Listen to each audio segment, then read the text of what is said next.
Before we dive into this story, don't forget to hit that like button and subscribe to the channel. Now, let's get into it. My name is Delaney. I'm 28 now, and 3 years ago, I made what I believed was the smartest, most selfless decision of my life, hiding a secret so well that I almost convinced myself it never happened. To the outside world, I'm the woman who used to party too hard but eventually grew up, settled down, and became someone's loving, dependable wife. But the real story is much more complicated than that. I met Ethan at work about 4 years ago, not devastated, not weeping, just numb, irritated at myself for being reckless, yes, but more afraid of what could unravel if anyone ever found out. He was dependable, patient, and a little too into spreadsheets, but after years of chaotic relationships and heartbreak, he felt like a breath of fresh air. Home-cooked meals, spotless house, sweet surprises, emotional availability. For 3 years, I built a beautiful, loving marriage on top of a single, buried night, and in a twisted way, I was proud of how well I handled it. Ethan had a stable job in IT, owned a modest home, and seemed genuinely interested in a committed relationship. No games, no emotional mess. And Erin chose to confess to everyone. She said I deserved a warning that my husband was probably going to get a phone call very soon. She said women like me had protected men like Erin for too long, and she wasn't going to enable that anymore. She listed every detail: dates, hotels, even what I wore that night in Denver. Apparently, Erin had kept a disgusting trophy list of his conquests. She sounded more exhausted than angry, like a woman finally done keeping secrets. The guy even changed his air filters on schedule.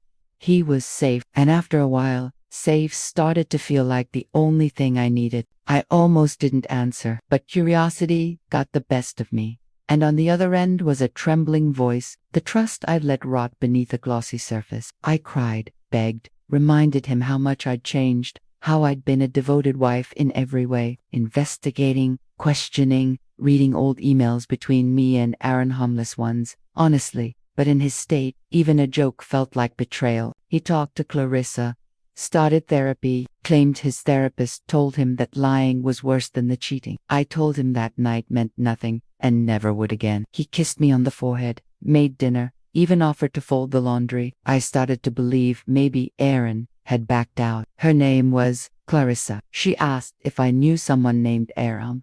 He wanted a postnup that would give him the bulk of our assets if I ever cheated again. I agreed, but only if he committed to couples therapy with someone neutral, someone focused on healing, not punishment. So, when he proposed after just 8 months of dating, I said yes. We'd exchanged some flirty jokes 6 months ago, nothing more. Same job, same office, but now everyone knows the story. I hear whispers, I see the looks. Ethan's dating someone new, a perky, complication-free gym trainer. Apparently, I'm sure she doesn't have any secrets.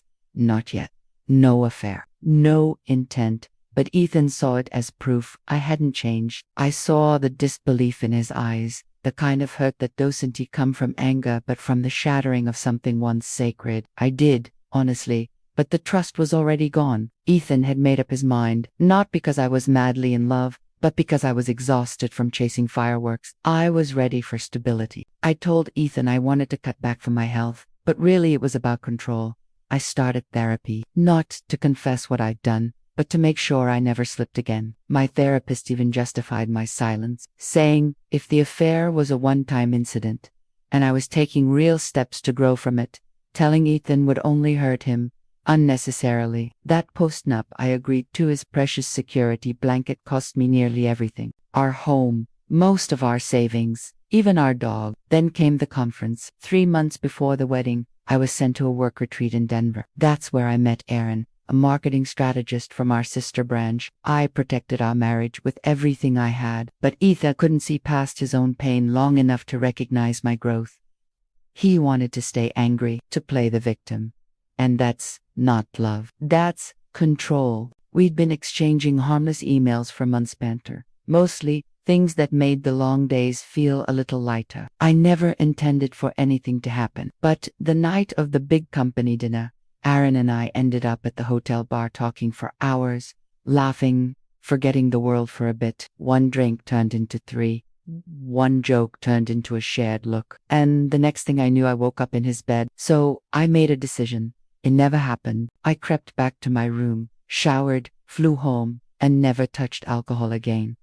I latched on to that. I doubled down on being the perfect, then the perfect wife. Then everything unraveled. It started with a phone call from an unknown number. My stomach dropped. Clarissa was Aaron's wife. She explained that after years of his lies and serial affairs, plural, she'd given him an ultimatum: confess everything or lose everything. She wasn't calling to shame me. I pleaded with her. I begged her to keep Ethan out of it. But she was unmoved. When Ethan got home that night, everything seemed normal. But the next morning, Ethan's phone rang during breakfast. I saw his face change. He didn't say much. He just stared at me and asked if there was anything I needed to tell him about a work trip 3 years ago. I froze, tried to play dumb. He asked again, more firmly this time. So I told him the truth, or as much of it as I thought he could handle. But he didn't care about the mistake. He cared about the lie, the years of deception. He packed a bag and left that day. Over the next few days, he turned into someone I didn't recognize. Worse, when he returned, it wasn't with forgiveness, it was with conditions. And for a while, it seemed like it might work. Until our second session. That's when he pulled out his phone and revealed a new betrayal. Old messages with a coworker named Jordan. The therapist asked me to explain. He wanted a divorce. He told me to move out, to figure it out. Like I'd figured out how to hide the truth. The settlement was brutal. 8 months later, I'm in a tiny apartment half the size of our guest room, trying to rebuild my life from scratch. But here's what no one wants to admit. People make mistakes, sometimes big ones. What matters is what they do after. I spent 3 years becoming a better person because of that mistake. So maybe it's his loss in the end, because despite everything, I would have spent a lifetime being a good wife to him if he'd only let me